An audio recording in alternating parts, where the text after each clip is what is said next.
Resuming debate? Resuming debate. Resuming debate. Hi there, everyone. Welcome to another episode of Resuming Debate. I'm your host, Garnet Jennis, Member of Parliament, and we have this weekly podcast platform. It's been great. We've been doing weekly episodes since the beginning of this year and covering so many interesting topics on contemporary Canadian politics, international affairs, history, and the connections between those various areas. And one topic that those who have followed my work know is very close to my heart and something I've worked a lot on is the situation in Hong Kong, which I see really as kind of a critical pivot point in this contest between the values of the Chinese Communist Party and their effort to expand their influence, and between the idea of freedom and democracy and rule of law. Just as Ukraine is kind of a critical pivot point in that tension between the Russian regime and the West, Hong Kong is a critical pivot point between the CCP and those who are promoting freedom and democracy. So we're going to be discussing the issue of Hong Kong today, with a particular look, though, at some of the aspects of how Hong Kong's system functions, issues of judicial independence. And many of you may not know this, but there continues to be a prominent Canadian judge, Beverly McLachlin, who sits as part of Hong Kong's judiciary.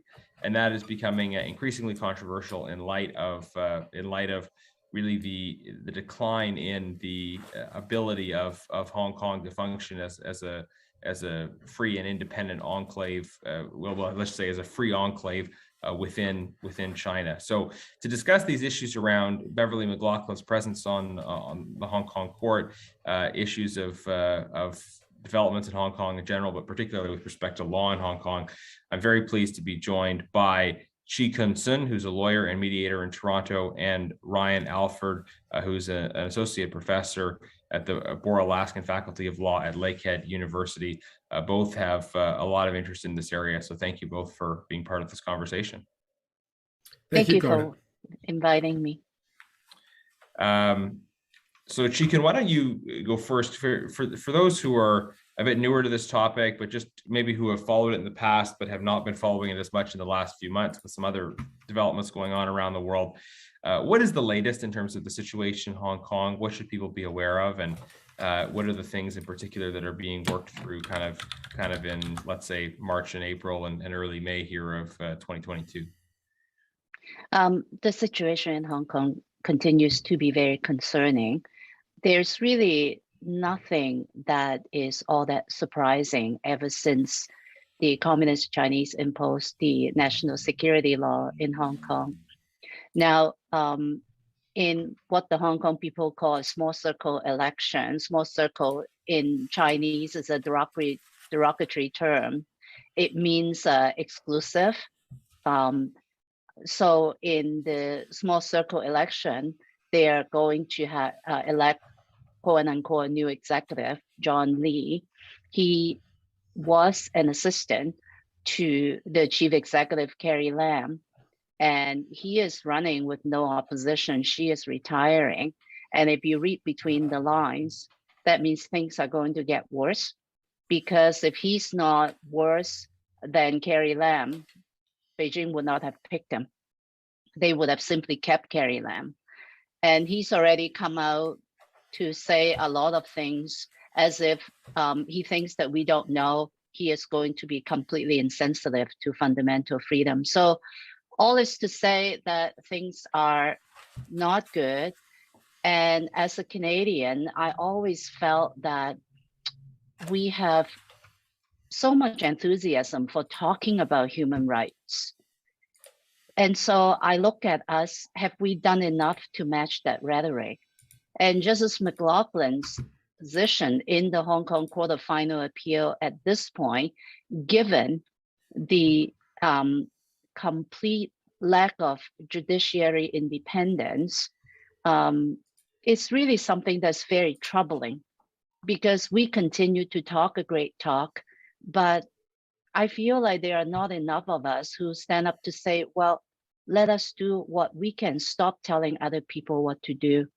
So I'm hoping that Justice McLachlin will keep considering what more and more of us are saying to her, to use her position, the respect that so many people have for her, to take a stand, to stand for something against the current climate in Hong Kong of wiping out fundamental rights. There's no justice system anymore. It's just it's become part of the machine for the brutal regime of Xi Jinping. Mm-hmm. Yeah, thank you for those kind of up to the most recent events update. Let's go back though a little bit as well to kind of just set the structural stage, because you're referring to some aspects of the structure of the Hong Kong system, and let me offer kind of an explanation for our listeners, and correct me if I get any of this wrong, but basically Hong Kong has one of those systems where there are elections, there are processes, kind of the facial independence of institutions. But the setup is such that those institutions are not likely to have the meaningful will of the people expressed through them, because the elections to the LegCo, Hong Kong's legislative body, are dominated by what are called functional constituencies, where a small number of entrenched business interests get to select their chosen candidate. So it's not a people vote, and there are some constituencies that are open to a large number of voters, but it's not a kind of equal citizenship democracy. The system is structured and skewed to be able to be much more subject to manipulation. And then it is that legislative body that elects the chief executive. And so these mechanisms create opportunities for interference and the circumvention of that process. But even with that process, the government of China had tried to get various laws passed to weaken Hong Kong's independence and rule of law.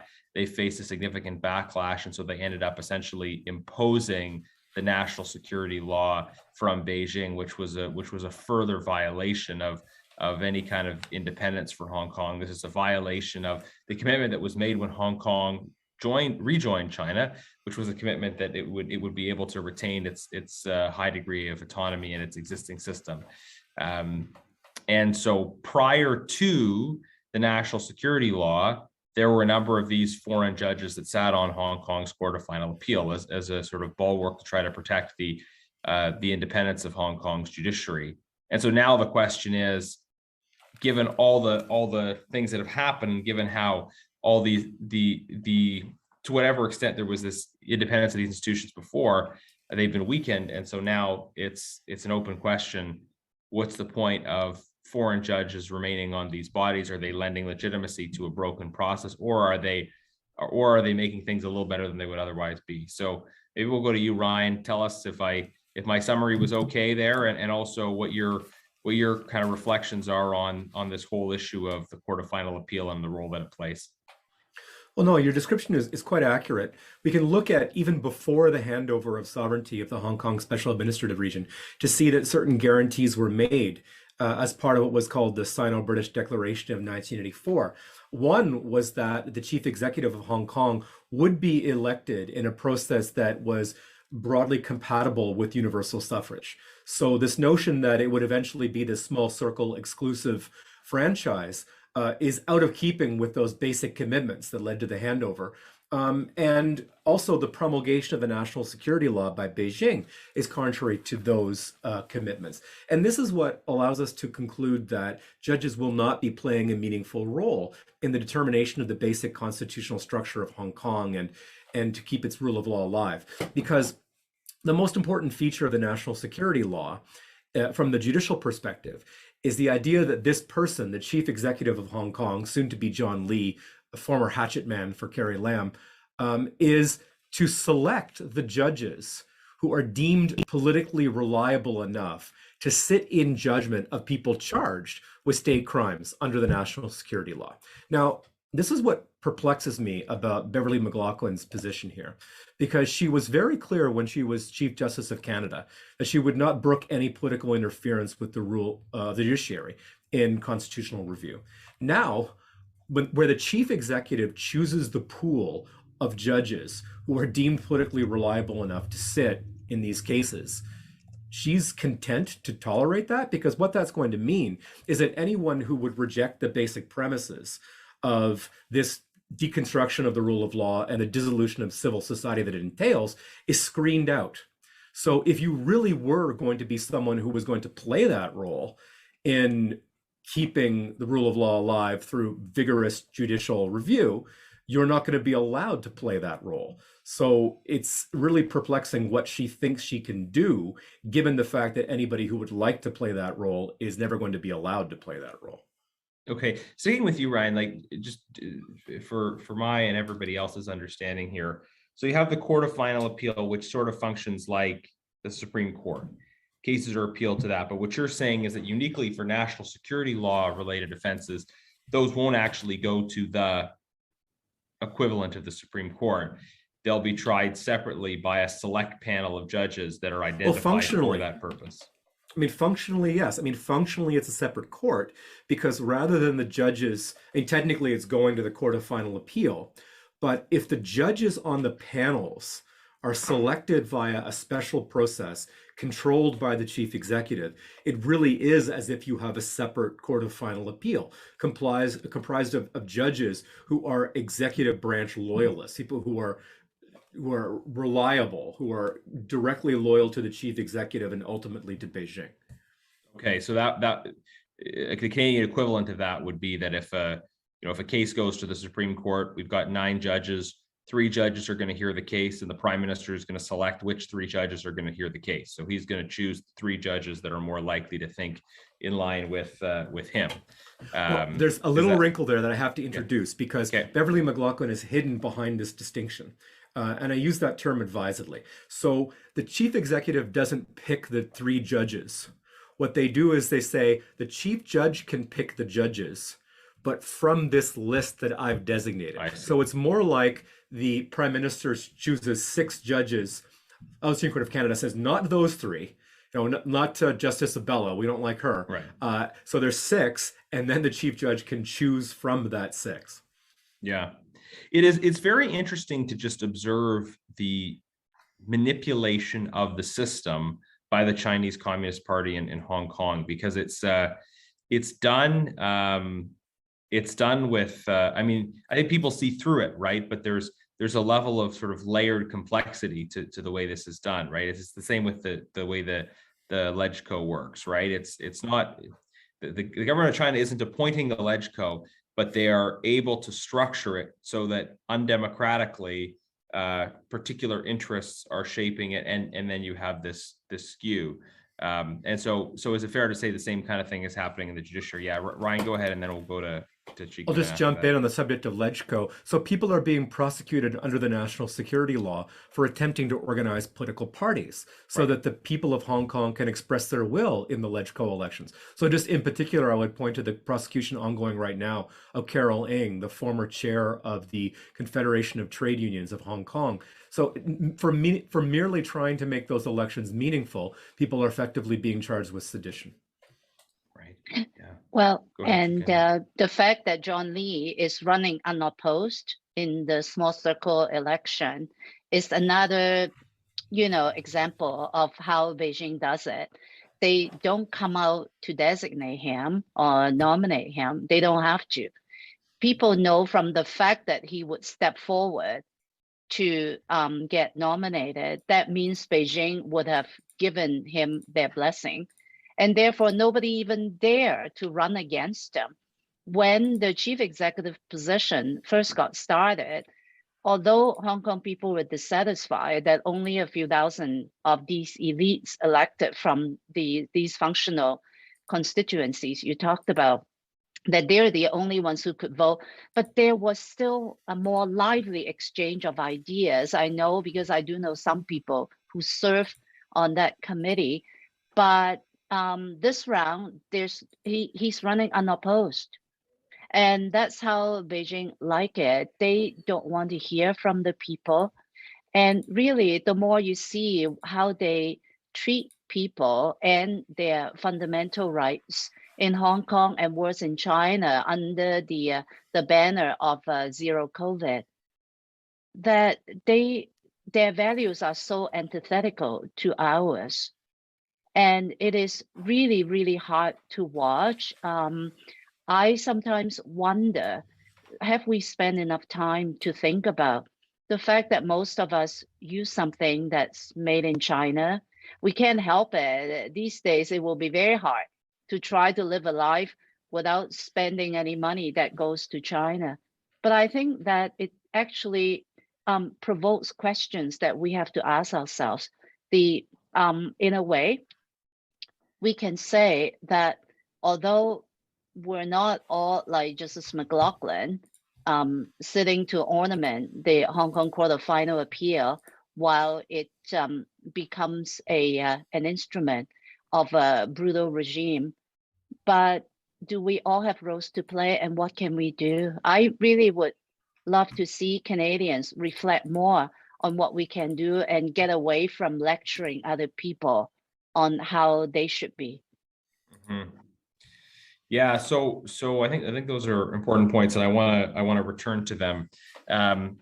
Let's talk just next about what happened with the British judges. So there were a number of international judges. Recently, the British judges stepped off, and in a report of the Special Committee on Canada-China Relations, we had recommended a look at this whole issue of the presence of Canadian judges on Hong Kong's Court of Final Appeal, but the issue was really brought back into discussion as a result of the British judge's decision. So does one of you want to weigh in on what the politics in the UK was around this, how that came about, and the implications?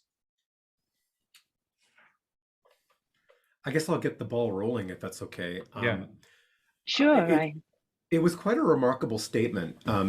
It was clear in that statement issued by Lord Reid that they had really seen the degeneration of the civil society of Hong Kong as a function of the application of the national security law.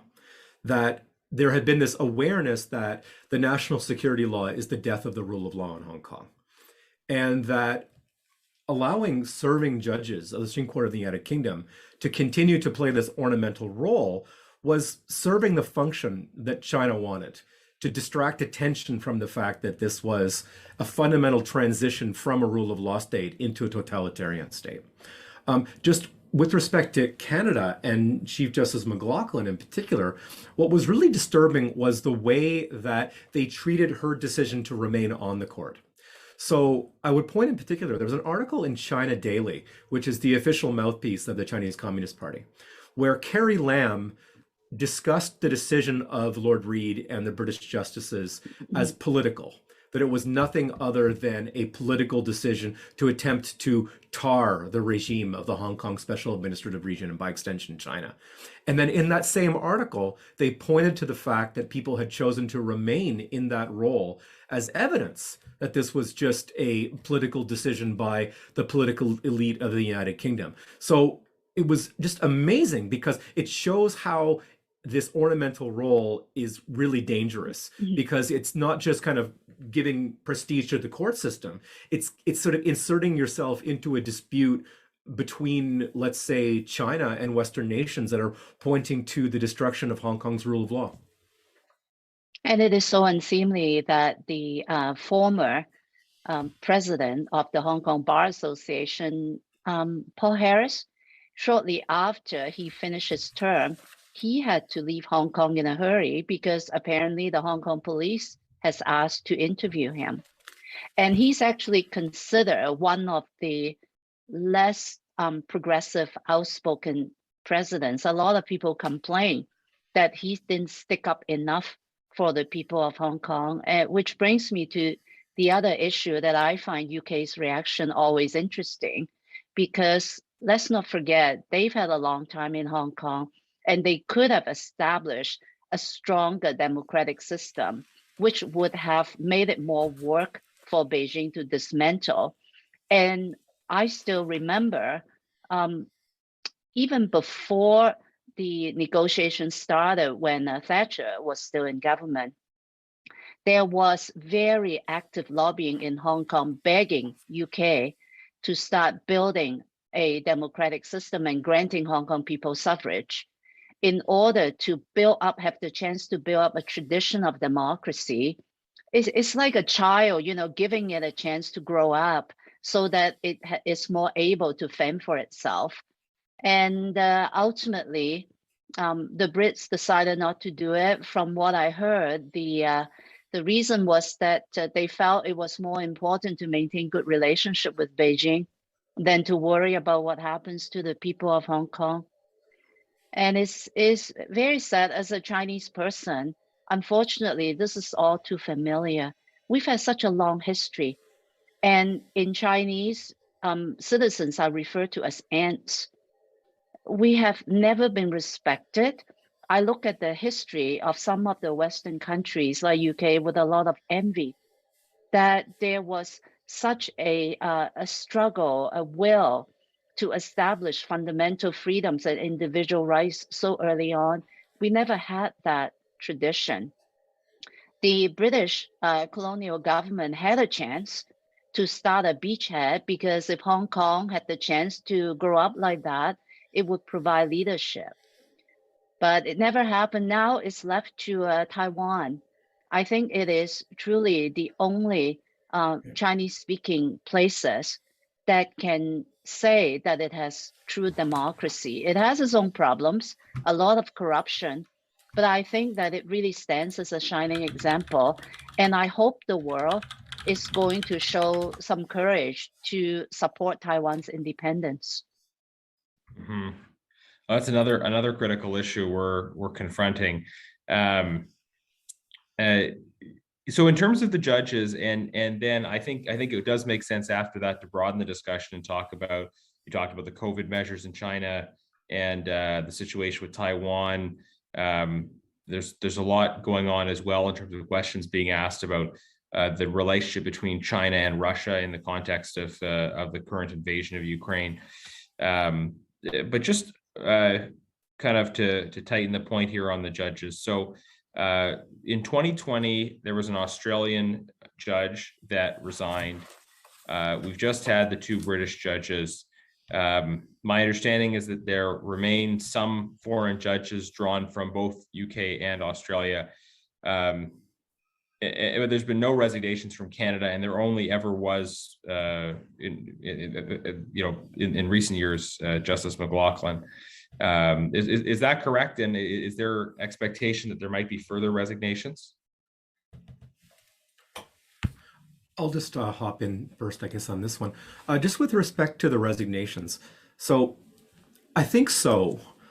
I think that people are realizing very slowly that they can't play the role that they were hoping to play. Because I do think there were some people who at least began their tenure on the Court of Final Appeal with this idea that they were supporting the judiciary of Hong Kong. Yeah. But I think that there was a really critical shift around the Jimmy Lai bail appeal. So when Jimmy Lai was denied bail, and this is in February of 2021, the reasons for the judgment were written by the chief judge of the Hong Kong Court of Final Appeal.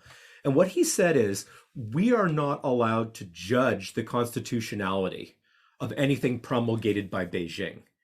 The question of whether or not that is compatible with the Hong Kong Basic Law, its constitution, or even documents such as the International Covenant on Civil and Political Rights, are beyond the powers of the judiciary. That effectively the role of the judges in performing this function of constitutional review is circumscribed by whatever Beijing does, right? Again, this is just absolutely incompatible with an independent judiciary. You say, well, okay, you're allowed to review this legislation for constitutionality, but not that legislation for constitutionality. And well, you're forced to apply it, right? I mean, you have to apply it. You're a judicial machine. And that was very much the way that judgment read. Yeah. And for Chief Justice McLachlin to point to the good faith of the chief judge of the Hong Kong Court of Final Appeal is now thoroughly inadequate because he understands his role in being a judicial functionary under the national security law. He's quite clear on this. It's in his reasons in the Jimmy Lai bail appeal. So I think everyone is just at this stage thinking, am I content to just cash my check and serve this role, or should I be looking for the exits? Yeah. Chi-Kun, it seems to me that this might be a broader question that a lot of people in Hong Kong are facing. It's what in one of my university classes on ethics, we called the effectiveness trap, where people are in a role and they want to try to be effective for doing some good in that role, but their actual ability to be effective is diminishing. And so they wonder, to what extent should I stay and try to have an impact, but at the same time maybe be used in the context of that role? And at what point do I step out of that role?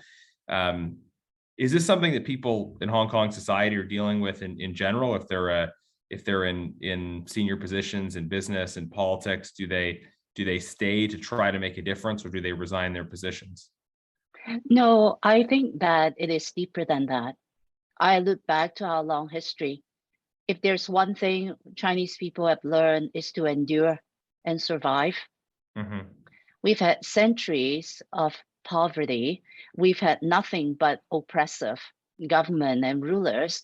In fact, there are a lot of sayings basically reflecting on this theme, such as that government policy can bite you worse than a tiger.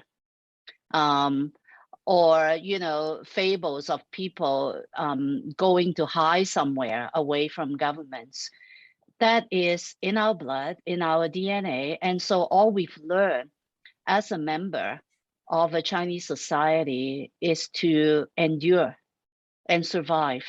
And that's what you see from people. Why Hong Kong under the British colonialism did so well was the British provided very good leadership, and we were such good followers. We were hardworking, and so Hong Kong thrived.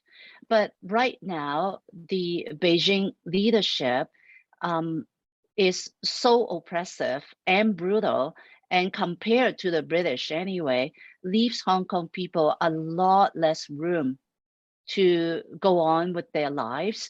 But I know a lot of Hong Kong people have left, but I also know, and I have relatives who are still in Hong Kong. I don't think they can tell me why they're there, except that culturally, you think that's all you should do, because we were brought up to know that life is hard. I mean, I laugh when I see people in Canada taking down statues because of the person's relationship to slavery. By that standard, the entire Great Wall in China should have come down. And a lot of people don't even know that not only the Great Wall was built by slaves, but fable has it, a stretch of it kept collapsing after being built up. And the emperor was told that what you need to keep it standing is to bury people alive, 1,000 people. And that's what he did.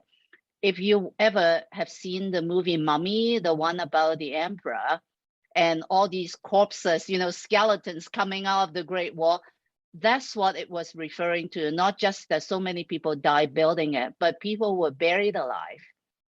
And that's the culture that we came from. And that's the people right now that are enduring the brutal totalitarian regime of China. How do you think people, even as cosmopolitan and advanced and affluent a place like Shanghai, put up with the COVID lockdown? You guys must have all seen the brutality of it. It's because we're used to it. And until Chinese people, each individual one, decide to say that we're not going to take it anymore. I know that sounds melodramatic, but that's what it is. We need to change our DNA, and it's not going to happen overnight. Even if Xi Jinping is deposed, he will be replaced by another dictator. Same story. It's like Groundhog Day.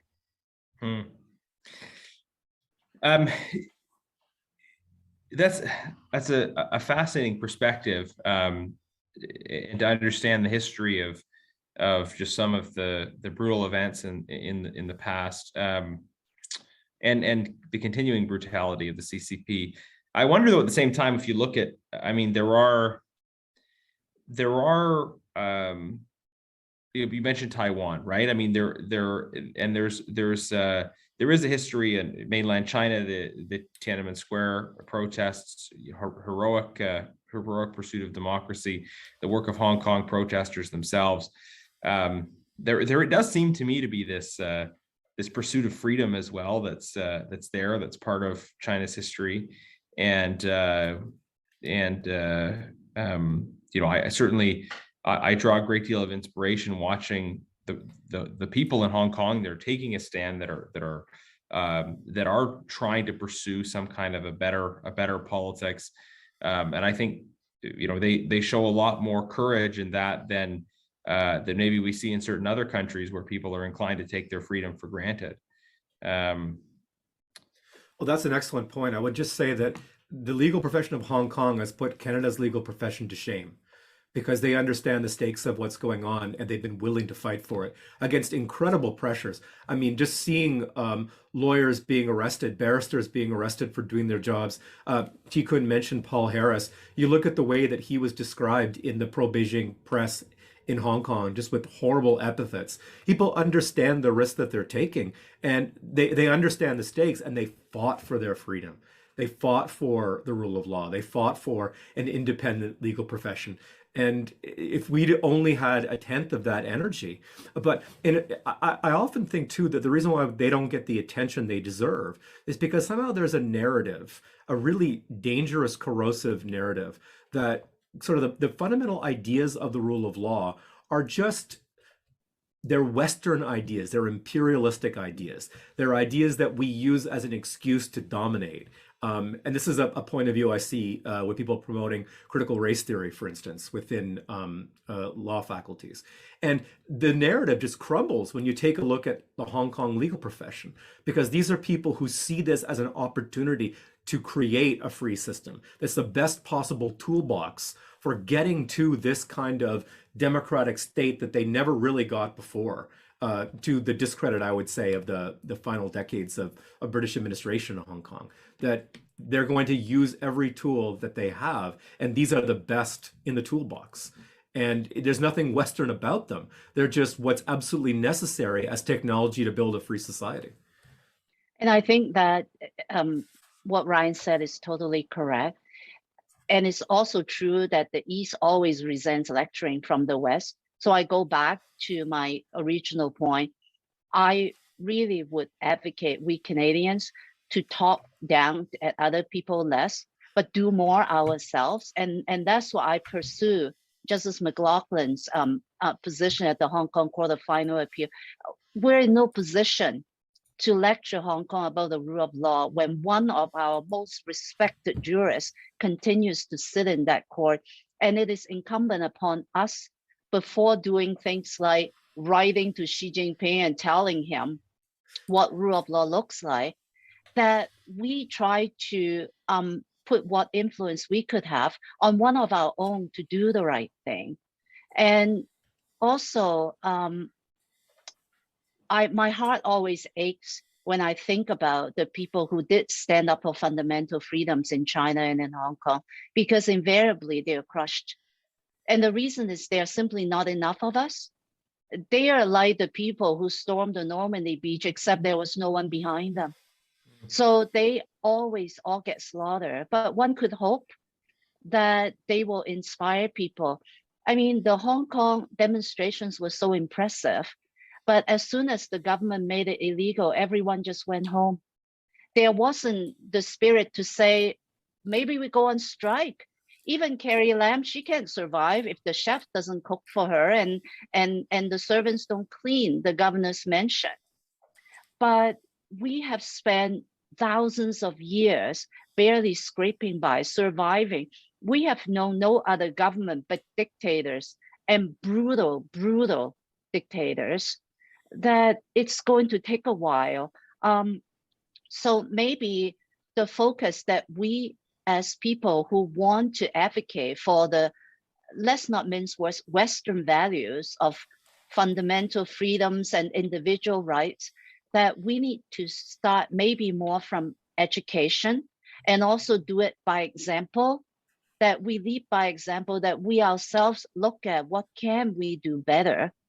And from there, try to lend some support to the brave souls that continue to put themselves forward to keep the flame going. But at this point, I must admit, I don't know. I really admire them, but at the same time, I'm terrified every time I see someone stand up because I've seen that movie before.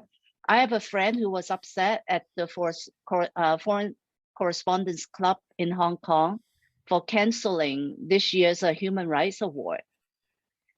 He's a member, but I said to him, you can't blame the people for canceling. If they had held it, they would all have been arrested for violating the national security law.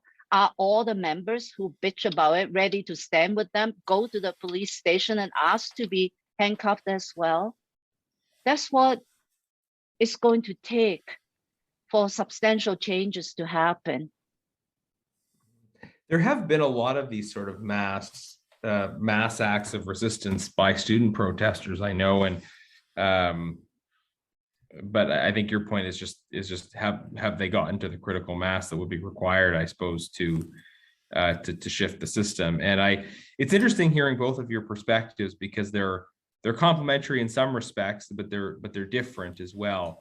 Hearing on the one hand that there's been a lot of heroism shown by Hong Kong people in the fight that's gone on, but on the other hand, also saying there's a long history of oppression and it hasn't, there's still more work to do in terms of engaging more people in this issue, and then understanding what our role is.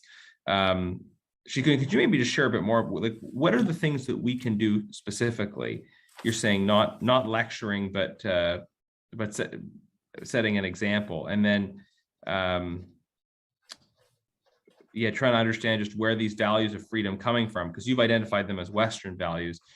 I think at the same time, there are notions of freedom and virtue and responsibility that do have their roots in the Chinese tradition, although they haven't often been expressed in China's politics.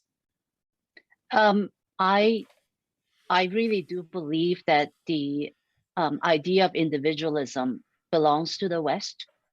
The Chinese embrace Confucius ideas where the family is central. If you notice, the Chinese diaspora, we take care of each other within the family very well, but we never do get to grow outside of it. And that's a cultural thing. What we could do is to ourselves value the rule of law, ourselves really value individual freedom in the way we live. If you look at our parliament, you don't need me to tell you that the democratic values been eroding. There's been not nearly enough fuss, not just among the members of parliament, but also the electorate. People just don't seem to think that it's very important to maintain our democratic institutions. We need to pay more attention. And I think that is the best that we can do. And for the, in terms of our Chinese policy, be unabashed in our support for the rule of law, even if it costs us, because there's a price to be paid. Most of the time, the price is being paid by Chinese people. And we, as such an affluent country, we can afford to pay a bit. So I think that is what we can do. And in the sort of small example of Justice McLachlin, I think it's quite a perfect little example. She may have her reasons for wanting to stay on that court, but I'm asking her to make that sacrifice and stand up for the values, the Western values of individualism, fundamental freedoms. My history is very poor, but I think it started in Greece, to unabashedly say these are good values because it allows people the best chance of pursuing happiness in life. And we stand for it, and we're prepared to pay for it by actions. No more talk. Mm-hmm. Ryan, would love to hear your reflections on this as well. I completely agree. And I would say this, just to embellish it a bit. We think in the West frequently that the kind of state that we call a rule of law state, that has all these structural features, including an independent judiciary, is just the normal state of affairs, rather than an extremely tenuous achievement that took us a really long time to put it into place. I mean, just in terms of what we think would be adequate, right, from the point of view of Justice McLachlin when she was sitting on the Supreme Court of Canada. How long had we had this? 2 centuries? It's just an absolute blip in the scale of a civilization. Like if you take China's civilization as an example. So taking it for granted and then saying, well, everybody else will just automatically come to this eventually is pure folly, rather than thinking, oh, we have to all pay this price continuously to keep this in place. And I would just say, with respect to the West and China, it's remarkable, when you hear someone say something like, well, I admire China's basic dictatorship because of its ability to get things done, right? That somebody expresses this, that they look to China and they say, from a Western perspective, well, isn't that really great what they've had? But in a certain way, it isn't surprising. Just to piggyback off Chi-Kun's point about the Greeks, they often thought that, well, if you're not really careful, if you don't build a constitutional system that's very durable, inevitably a democratic political order degenerates. And what it degenerates into is an oligarchy, where the most powerful people who would now look to as billionaires or oligarchs or whomever, end up running the show. And of course they want a workforce that looks like China's. Of course they want a social system where people are not free to state their views or to participate in the democratic process just like China's. So I think that what we all have in common is this aspiration for freedom, and where we are just with respect to this tenuous, fragile enterprise that we call the rule of law. It varies from place to place, but we all have to play our own part in keeping it alive so that other people can see what's possible. And I think that seeing the resistance that's possible is something that we can credit Hong Kong for. And the achievements of that state, well, I think we have to do a lot to keep that alive in Canada today. And I have a very good example of something that we could all do and should do. First of all, go and vote in all the elections.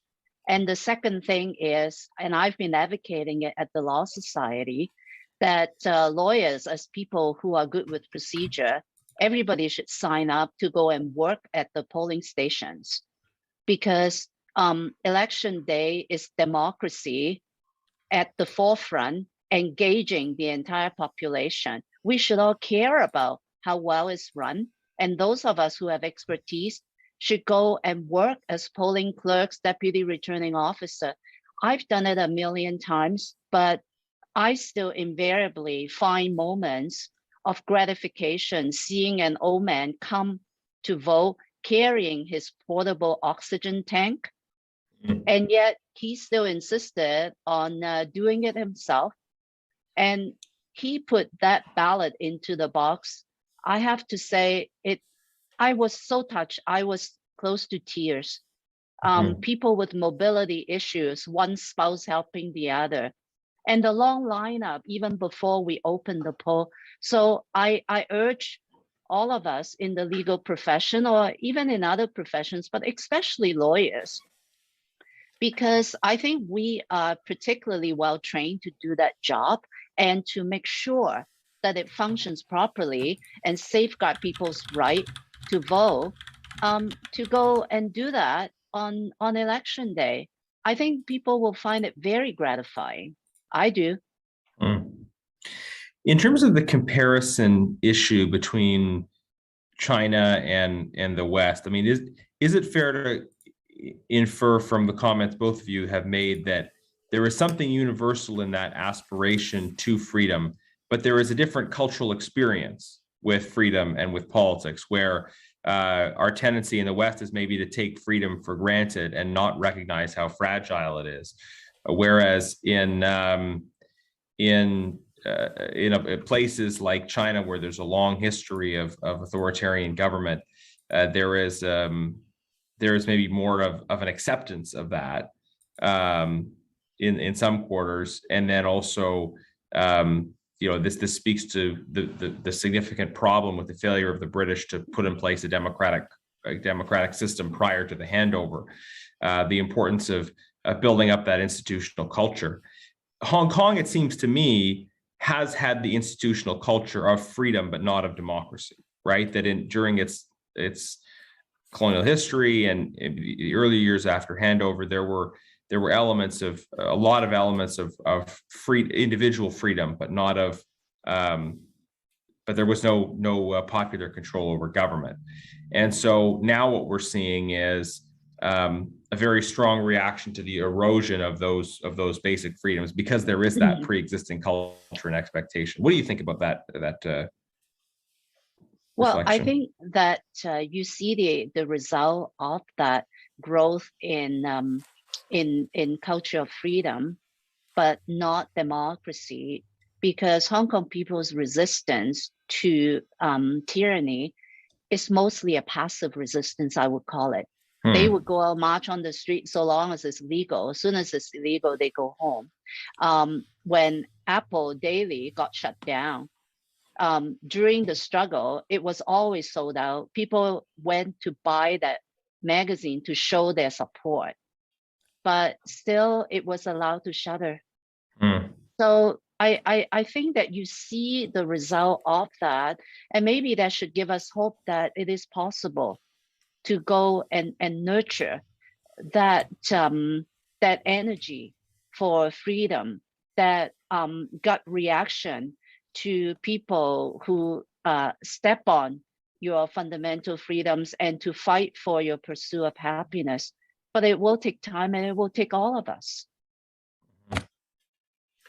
Brian, what's your go ahead? Yeah, you learn a lot of lessons through struggle, and I think it takes this is a point that I tried to make in my last book, that it really is a function of centuries of constitutional crisis and struggle against tyranny that we achieved what we call the rule of law in the West.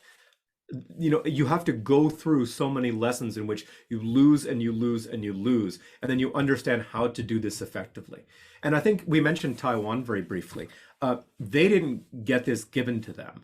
They had the Kuomintang and the decades in which that was the dominant political party. There was quite a lot of political repression.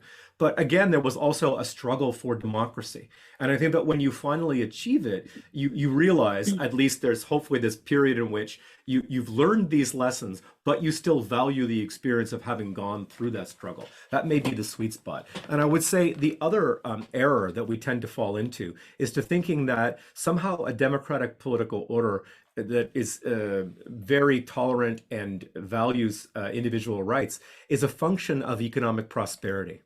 That was a tremendous gamble when applied to China. The notion that admitting China to the World Trade Organization was going to automatically lead to political liberalization. Well, unfortunately, that's one of these learning moments for us, that now we understand that really we should be a lot more critical about that idea, that we should be supporting struggle and not just supporting economic development. Well, I think that because we have always enjoyed the chicken in the pot and the car in the garage together with our rule of law, we thought if we give the chicken and the car to the Chinese, then the rule of law would just follow.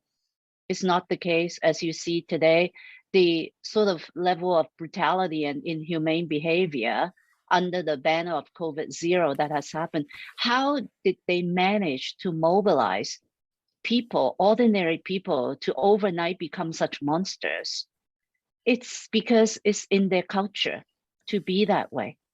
All that the Chinese government had done is simply to unleash it. And so I think for the West, our prosperity has actually just shielded us from that struggle. Our democratic system and rule of law was given to us.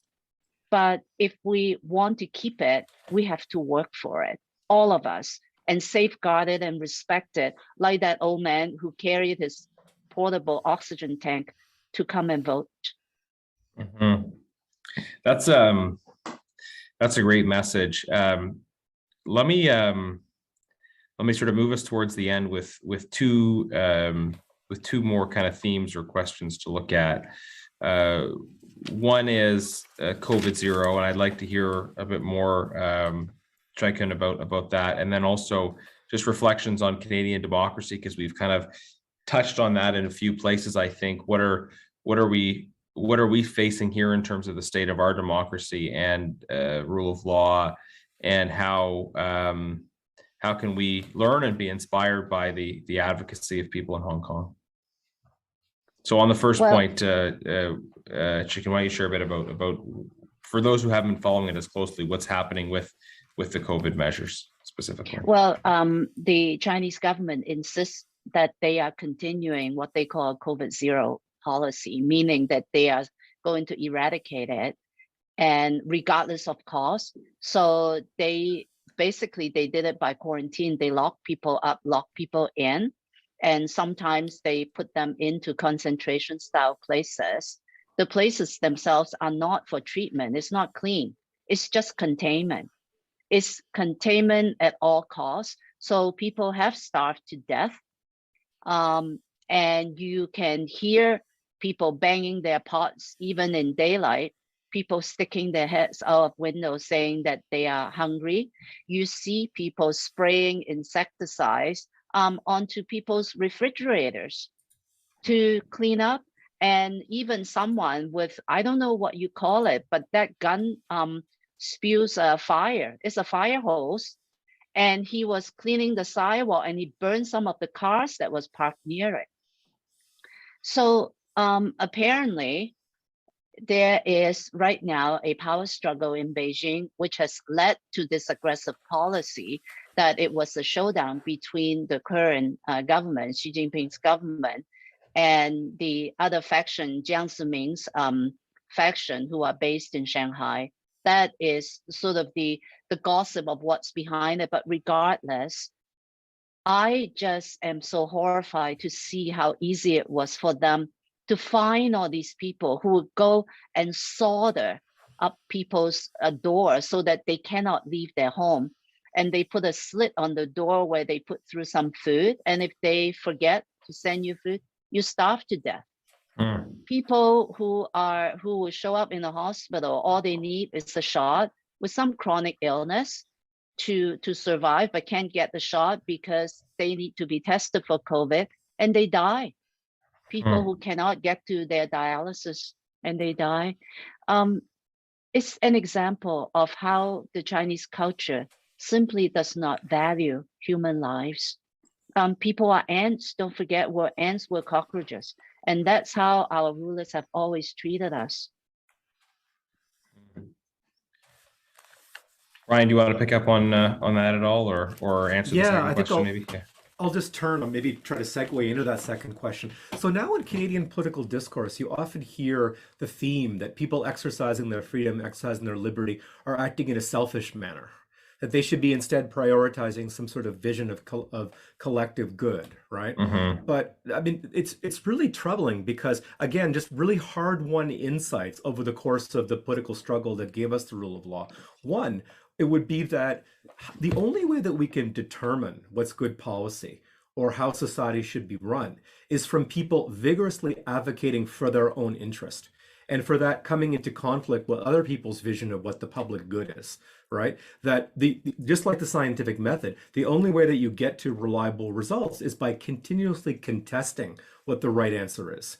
The moment that you give someone the power and the authority to define in advance what the correct answer is and say, well, everybody should fall into line with this, is when you have fundamentally catastrophic policies of the kind that we've seen in China, dating back all the way to the Great Leap Forward, let's say. So to hear people saying, well, people are being selfish in thinking about their liberty, well, no, they care about a political system and the viability of a political system that produces the best results because people are empowered to do what they think is right, and more importantly, to always be able to say what they think is right. And that is really under threat. The notion of disinformation, misinformation, the need to regulate speech, through such bodies as the CRTC just really seems inimical to that. But I think we've lost sight of some of these fundamentals. But when we hear people talking about collective good in a way that frequently resembles China, I think that's a point where we can say, let's just pause for a second and let's think about the consequences of that kind of a vision of public good and the way to determine what's good public policy. Those are really interesting points. I think important things to reflect on what we're seeing in Hong Kong, the threats to the rule of law, the things that led us to that point and what our role is and the things we can learn here in Canada. And look, I very much believe in the idea that the aspiration to freedom is universal. I think it's an important antidote to that, to acknowledge how people's experience of politics shapes their sense of what may be possible as well. And it has been inspiring to see the freedom struggle in Hong Kong, to see the democracy that's been built in Taiwan. And I think, we recently marked the anniversary of the terrible massacre and protests in Tiananmen Square. Such courage shown by the protesters there as well. But these are continuing challenges because of as much as there's this universal aspiration to freedom, there's also this fairly universal human susceptibility to arguments of, as you talked about, Ryan, of well, what about the greater good? What about the greater good? Without appreciating that, how do we ever get to the greater good? How do we find what the greater good? It is through debate, right? I mean, this was John Stuart Mill's core arguments in On Liberty. It wasn't to say that liberty was a verifiable good in and of itself, but that liberty was useful and that it allowed for competition and choice, and therefore the best ways of living to rise to the top. I think that actually, for me, the most fundamental concept that we need to hang on to is individualism. And that's what the Chinese culture has lost from centuries of beating it out of us, that we were so poor, we weren't allowed individualism. And I think in the West, in Canada, we're so lucky. We have such affluence, and the way this country started, that we should value, cherish, promote, and hang on to it as the jewel of the crown is individualism, that in individual dignity as humans. And if we have that, we're going to be all right. If we forget that and stop protecting it, nurturing it, then we can look around the world and see what could happen. We have it so good in this country. By and large, we're untested. Our biggest test and biggest challenge is to fight against complacency.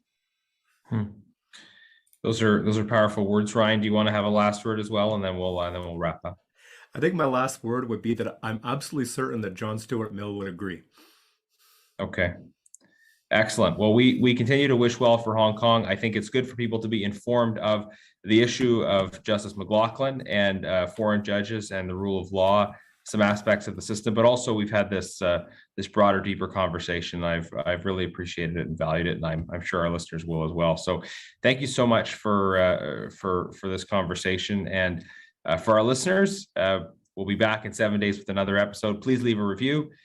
Please share this episode on your social media. If you're just encountering this one, we do have weekly updates on my podcast, Resuming Debate. You can find it on all the major podcast platforms. Have a great day, and look forward to talking to you again in 7 days.